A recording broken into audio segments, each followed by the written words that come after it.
Hello everyone, good evening and welcome back to my channel.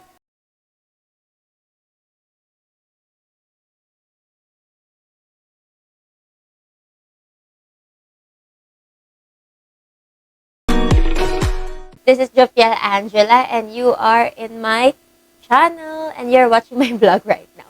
And for today's vlog, I had a survey about, I had a survey on what should be the content of my vlog. So, this is one of the answers from that survey. It's all about the food or snacks that you should be eating. Not really should, but the food or snacks people eat while studying or I am eating while studying. But since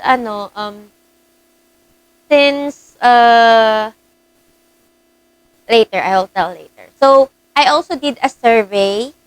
I texted, chatted, emailed my friends, some of my friends, a lot of my friends, on what snack do they eat while studying. Alam ko, madami ako na-estorbo dyan just for this vlog. Sorry na po, mga friends. So, there's a lot of good what good there's a lot of different, there's a lot of answers from everyone. Like, I think it depends on the personality. Feeling ko it's also a hack for me to know what do top notchers eat. Char! This is the space of my sister while she's doing her life on whatever she's doing. And I tried to borrow this for today. Just for you to hear my voice because someone said like, I should be investing on things about vlogging because I'm only using my phone. So yeah, let's go on the main topic of our vlog. I'm still having a hard time on how to speak in English. Nakakaya ka, girl.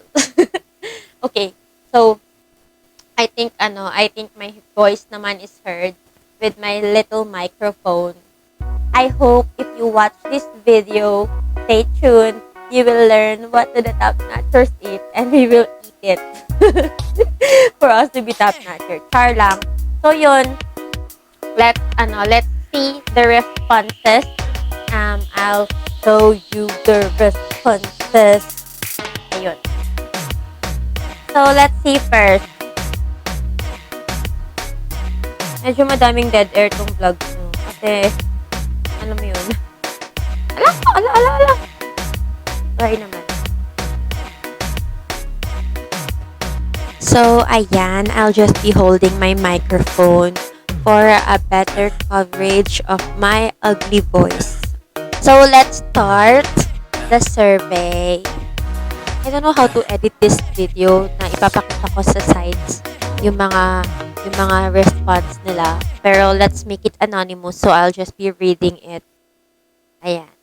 I asked one friend, the question is, my question for everyone in this vlog is, hi, and then their name, and then, this is just a survey. I want to know, what's your usual snack while studying or when studying? And these are the answers. Should I be judging each answer? Of course not. We are not allowed to judge. So this is the first answer. Honestly, I don't eat while studying. Diba? Some people don't eat while studying. Actually, I had a lot of answers like that I don't eat while studying. And at the end of this vlog, I'll be telling wag na. Okay, ayun. Some answer like, I take tea, try Lipton, the one that comes in yellow box. So, ayun. I am not promoting yet because wala pa naman tayong i-promote. So, yeah, take tea daw. And he dips it in a hot milk or hot water. Another answer is none. Simple none. He doesn't or she doesn't have snacks while eating. One answer, okay. Ha ha ha. Kape lang. Pag kumakain ako, inaantok ako or nawawala ako sa focus. So, I got a lot of answers like, yeah, they don't eat because it's messy for the table, for the books, for the notebook, or laptop. Like, di ba when you eat chips, I have chips here. Di ba? When we eat chips and using our bare hands, totoo nga naman, very messy siya. Kasi, hawakan mo yung chips, tapos, magsusulat ka. It's really messy. So, yun nga, he said he's feeling sleepy while if he will be eating. Some also answers like peanut, or in Tagalog, it's mani, like, I have an answer here, like, she said different, kinds of peanuts. I have to find it for you guys. Especially those who really like peanuts. Maybe four answered peanuts. This also like ang pangit ko magsalita. Or itong mic lang talaga. Basta yun na yun. Bahala na kayo makinig. Hawak ko naman yung mic. So, ito. 3 meals complete if gutom talaga. So, he eats na before studying. And then if he's really hungry, he eats almond nuts, walnuts, pecan or banana chips. Social yun. So ayan, alam niyo na almond nuts, mahal yun. Walnuts, pecan. And then some also answered chocolate. May specific chocolate, may nagsagot ng Goya kanina. Ayan. Nuts yung may garlic. Minsan, candy yung Mentos. So, ayun. She likes Mentos. I also got an answer like, hindi ako kumakain kapag nagre-review. Inuubos ko kasi agad yung snack. So, he said like he's not eating while studying because even before he starts studying, he already ate everything. I also got an answer like, where is it? I actually got a lot of funny answers. He said like, he is not having snack because he doesn't have money to buy snack. And then chatting me like, will you send me food here? Hi, my dear friends.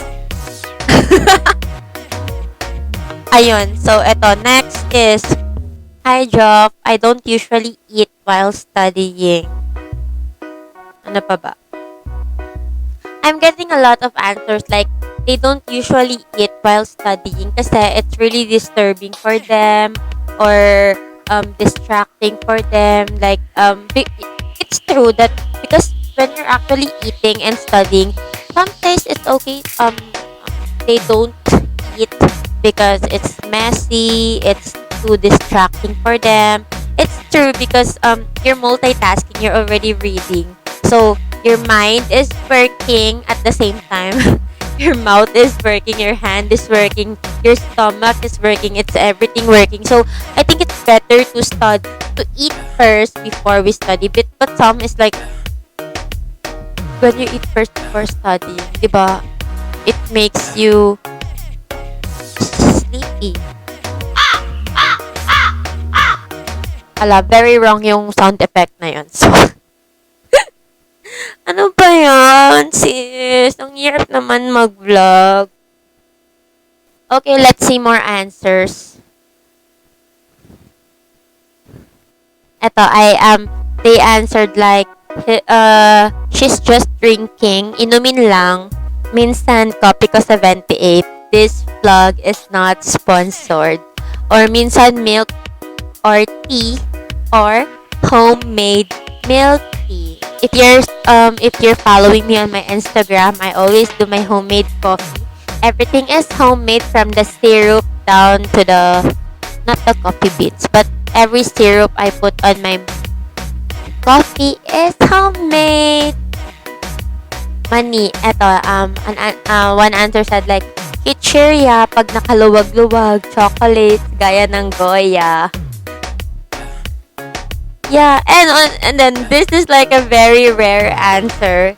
He said like the snack he's having while studying is pancit canton. Who can eat pancit canton while studying?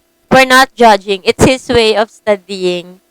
So some answered like they really don't have snack while studying. And then this one answered, "Hi Job, pag sa gabi, coffee, tas biscuits and chocolate." Well, diba? Pag umaga or hapon, nag-aaral is usually carbonated drinks, pampahyper, tas fruits or pag naubos na is bread. I have here my fruits and bread. Sa tabi ko lang siya. So, bread. Yeah, I also like got a couple of answers. Like they said they eat bread while studying. And then chatting me about like, will you send me cinnamon bread from my sister? Shout out to my sister who bakes super delicious cinnamon bread. And yeah, they also eat fruits. What else? Eto, his answer is the usual snacks. Anong snacks? The usual snacks he's taking is honey, tapos yung gummy bears na something. Anong gummy bears na something? And then, vape na lang. So, hulaan nyo na yung kung sino yun. Here is like, ding dong or bread. Ding dong or bread. What else? What else? What else?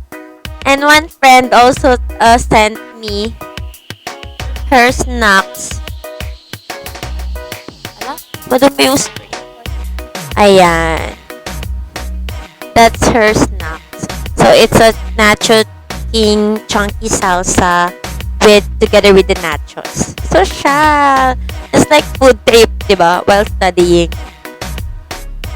Chocolates. Bread, cinnamon rolls. Nuts. No snack kasi no study. So here, like, one answered like, he's not having any snack kasi he's not studying. I doubt. How will you survive? Too smart. One answered like, basically, I don't eat too much snacks while reading. But I eat a spoon or two of Nutella. It alerts the mind. Sis, Nutella. I have here not Nutella, but I have here from my sister. It's Mapella. Diba? Maybe I should be try. I should try taking or eating what they're eating while studying. Too much of snacks bring me sleep. So I eat something similar like Chips Ahoy, cookies, and things. And then someone also answered like anything na sweet. If we will be summing up everything, so ayan, I had to remove my hair tie kasi na-stress ako. Haggard mo girl, laki ng eye bags natin. Pero you know what? I think the best snack is the snack you can afford and the snack that can help you concentrate. It differs from one person to another because we have a lot a different way of studying, different time of studying. Diba nga kanina one answered like his snack in the afternoon is different from evening. Even I just asked what is your usual snack. Kasi it depends to the person. For me, when I'm studying, as you can see in my posts in Instagram or Facebook, even in my TikTok, I always post coffee. I always start the day with coffee, and then once na I've done my coffee, I'll be sitting in front of my laptop and my books, and I'm gonna start studying once I posted that. Diba? Like it's a routine. Studying is and the snacks you eat is like a routine that you already discovered, or yung sanay ka na, yung ganun. It always depends on the person. But to get some ideas, parang feeling ko kasi life hack din ito because I asked those most of my friends from the top, like they have good grades and everything because they can focus. the best way to focus is to not eat. Not eat while studying, because when you're eating, your focus is in two ways, like the snack, and then after liligpitin mo pa, and then there's a lot of things that you should be doing pa, diba? Like, iisip mo pa kung ano yung snack mo and all. So, ayun, I think that's it. If you want a snack for studying, you have to figure out what is the best snack for you. And those answers from a while ago, matry ko nga minsan, 'di ba? Pwede namang i-try kasi yun, it depends to the person. Basta wag na yung very heavy kasi nga aantokin ka talaga, or better yet, like eat before studying. The best snack while studying is the snack that you think is effective for you. It's always up to you because you are the one who's fixing your schedule, who's having it depends also to your budget and everything. It always depends on you, what you like. That's why we are all different, we are all special, we are all unique. We all have our different ways, and we should be using it, 'di ba?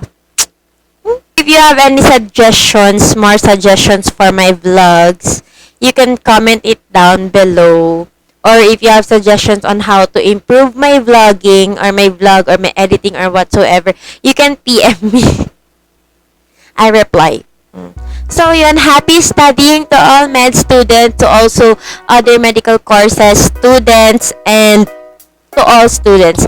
Happy studying and fighting lang sa lahat ng mga ating aaralin. In the future, it will all be worth it. Everything, lahat ng kinain natin, nung iniyak natin, lahat na yun, everything will be worth it. And also pray. So yun, thank you for watching, and I hope you like this vlog. I hope you like and subscribe. And this is my first time using a microphone. Medyo maarte yung paghawak ko kasi, yun. So, yun. Anyway, bye, and like and subscribe, and don't forget to click the notification bell kung asan man siya dyan kasi hindi ko pa sanay yung So, yun. Thank you, and see you on my next vlog. Bye-bye!